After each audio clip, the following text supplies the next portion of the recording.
Corona को लेकर supreme court में सुनवाई शुरू हो चुकी है। कोर्ट ने केंद्र सरकार से पूछा है कि अब तक ऑक्सीजन की सप्लाई कितने अस्पतालों में की गई।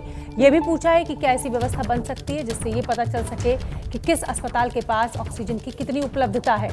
तो कोरोना संकट में सुप्रीम कोर्ट ने केंद्र सरकार से ऑक्सीजन की सप्लाई को लेकर सवाल पूछा है। राष्ट्रीय नीति की भी बात पिछली सुनवाई में सुप्रीम कोर्ट ने केंद्र से की थी और एक ऐसी व्यवस्था की भी बात की है सुप्रीम कोर्ट ने कि क्या ये पता चल सकता है कि किस अस्पताल के पास कितनी उपलब्धता है।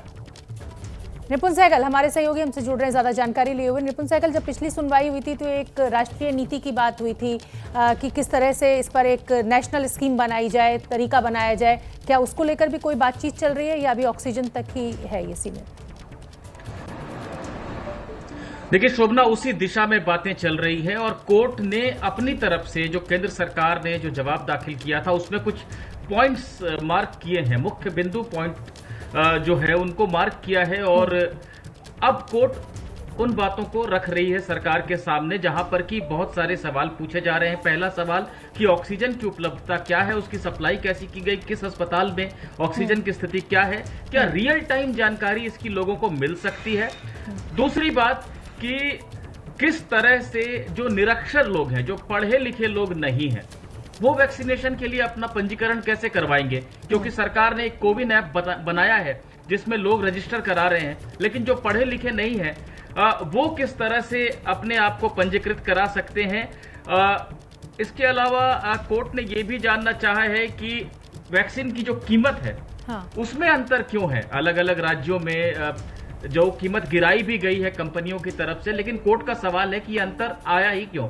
तो ये सब बिंदु हैं जिन पर कोर्ट अभी जो जजों ने आपस में विचार किया है सुनवाई से पहले उन्हें रख रहे हैं और बाद में सरकार ने जो जवाब दाखिल किया है उसको देखा जाएगा और साथ ही सॉलिसिटर जनरल से इन खास बिंदुओं पर भी जवाब लिए जाएंगे। निपुण, आप भली भांति जानते हैं कि वैक्सीन को लेकर एक नई समस्या खड़ी हो गई है और वो वैक्सीन की अवेलेबिलिटी को लेकर हुई है और तमाम राज्य सरकारों को जो 1 मई से शुरुआत करनी थी इस स्कीम की, सबने अपने अपने पैर पीछे खींच लिए हैं और सबका यही कहना है कि जैसे ही वैक्सीन आएगी हम जानकारी देंगे।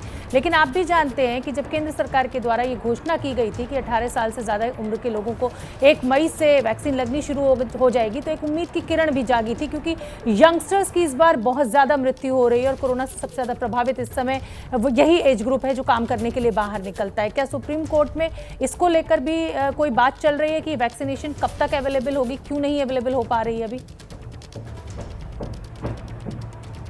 देखिए सुप्रीम कोर्ट लगातार वैक्सीनेशन पे सवाल कर रहा है। मैंने आपको पिछले जवाब में बताया कि कोर्ट ने ये पूछा कि निरक्षर लोग कैसे वैक्सीनेशन करा पाएंगे, ये पूछा है कि वैक्सीन की कीमत अलग अलग क्यों है। एक और अहम बात कोर्ट ने कही है इस समय कि वैक्सीन जो है वो पूरा का पूरा यानी 100% उसको सरकार, केंद्र सरकार क्यों नहीं प्रोक्योर कर रही है। इसे इस तरह से जटिल क्यों बनाया गया है कि राज्य खरीदेंगे, अस्पताल खरीदेंगे, जब ये जनहित में एक चीज हो रही है तो सीधे सीधे 100% प्रोक्योरमेंट केंद्र सरकार ने खुद क्यों नहीं किया है, ये सवाल भी सुप्रीम कोर्ट ने पूछा। हालांकि इसका कोई जवाब नहीं आया सरकार की तरफ से, लेकिन वैक्सीनेशन को लेकर इस समय कोर्ट कितना गंभीर है इन टिप्पणियों से, इन सवालों से शोभना समझा जा सकता है। सुनवाई अभी चल ही रही है। बिल्कुल ठीक है निपुण, आप नजर बना के रखिए, जैसे कोई बड़ा अपडेट होगा मैं फिर आपका रुख करूंगी। फिलहाल के लिए बहुत बहुत धन्यवाद।